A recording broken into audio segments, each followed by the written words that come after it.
Do you want to be my wife? I will take care of you for the rest of my life. Okay, but I. I agree. CEO Toan returned from a long business trip with a surprise that made Tu Diem cry with joy. The days of waiting had felt endless, each hour stretching like a lifetime in Tu Diem's heart. She never imagined that his return would carry more than just footsteps through the door. It carried the weight of his unspoken feelings. Tears of happiness. Tu Diem did not expect CEO Toan to confess his love and do this. In front of her, the man she had quietly admired for so long finally let down his guard. His voice trembled with sincerity, his eyes glistened with longing. For Tu Diem, it was not just a confession, it was the miracle of being chosen, of being loved, of realizing that every hardship she endured had led to this moment. Love, once hidden in silence, now stood unshaken between them, a beginning wrapped in tears of joy. The sun was setting over the quiet countryside when Tu Diem finished her day in the fields. Her hands were rough from pulling weeds, and her back ached from bending over, yet her heart remained steady. Life had taught her to endure. She did not expect more than survival, certainly not love, not gifts, not someone who would truly see her worth. Far away in the city, CEO Toan closed the final file of his demanding business trip. For days, he had been locked in meetings and negotiations. But his thoughts always drifted back to the simple girl who had saved him once and unknowingly stolen his heart. As the plane touched down, he smiled with quiet determination. This time, he would not let her feel alone. This time, he carried with him more than just words. When Toan walked through the old wooden gate of the small house, Tu Diem froze in disbelief. She had not expected him to come back so soon. Her lips trembled when she saw him holding a bouquet of fresh roses, their fragrance filling the dim evening air. And then, as he placed a small cake on the table, decorated clumsily but with care, her eyes filled with tears. "This for me," her voice broke. Toan's gaze softened, his usual business-like sharpness replaced by warmth. "Not just for you. For the woman who gave me strength when I was lost. For the woman I cannot stop thinking about." He paused, his voice unsteady for the first time. "Tu Diem, I love you." Her tears spilled over, not from sadness, but from a happiness so overwhelming that her heart could hardly contain it. For years, she had lived in shadows of pain and rejection, never dreaming someone like Toan would stand before her, confessing love not with grandeur, but with sincerity. The candlelight flickered across her wet cheeks as she whispered, "I never thought I would hear these words. Not from you, not from anyone." And in that humble room, with nothing more than a cake, roses, and two trembling hearts, a new chapter quietly began. It was not the wealth or power that moved Tu Diem, it was the courage of a man who, despite his world of success, chose to come back for her.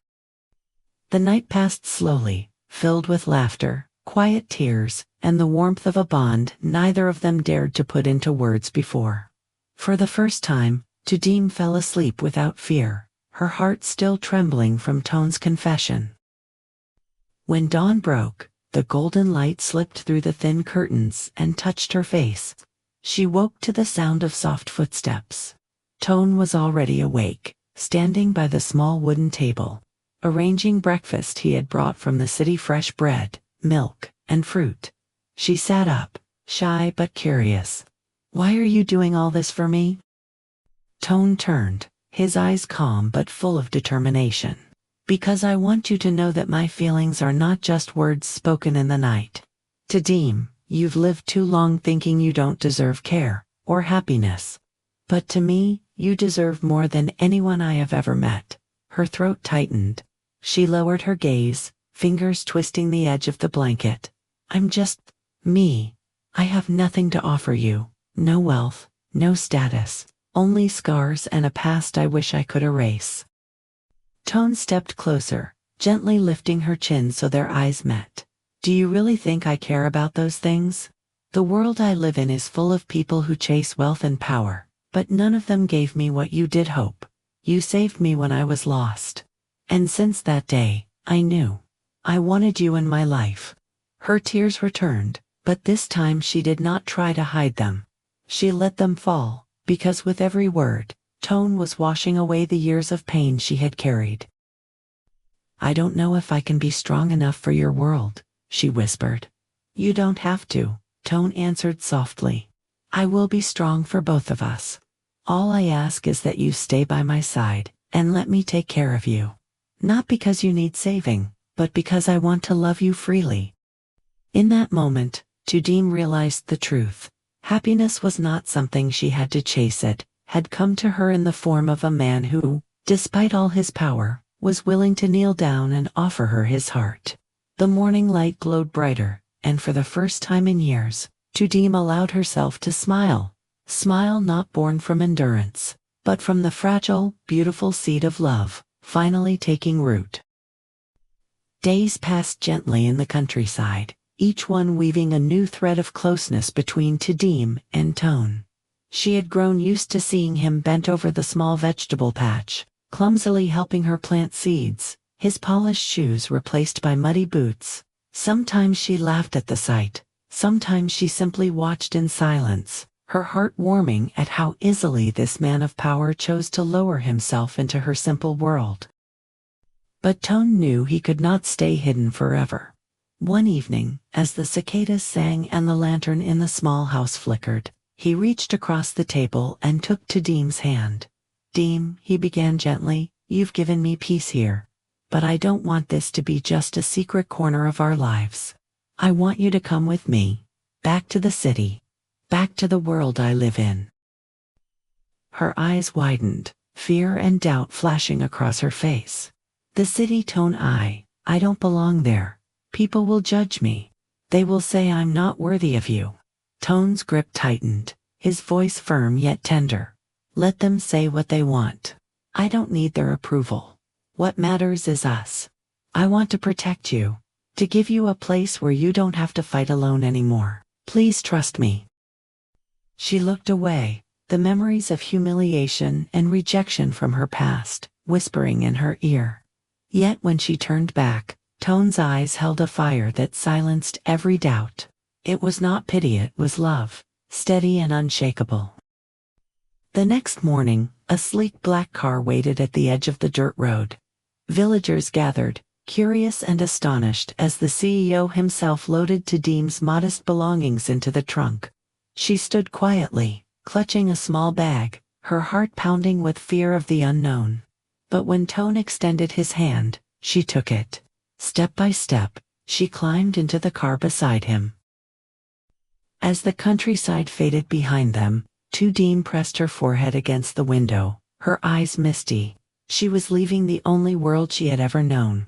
Yet, for the first time, she was not walking into darkness alone. She was stepping into the future with someone who had chosen her, fully and without hesitation. Toan reached over, his fingers brushing against hers. "From today on, you will never be alone again." And with those words, the road ahead no longer seemed so frightening. It shimmered with possibility, paved not by wealth or power, but by the promise of love that had already changed both their lives. The car rolled through the shining skyline, where towers of glass reached into the clouds. Tu Diem pressed her hands together in her lap, feeling smaller with every mile they drove. The city was dazzling, overwhelming, nothing like the quiet rhythm of the countryside. When they arrived at Toan's residence, the difference was staggering.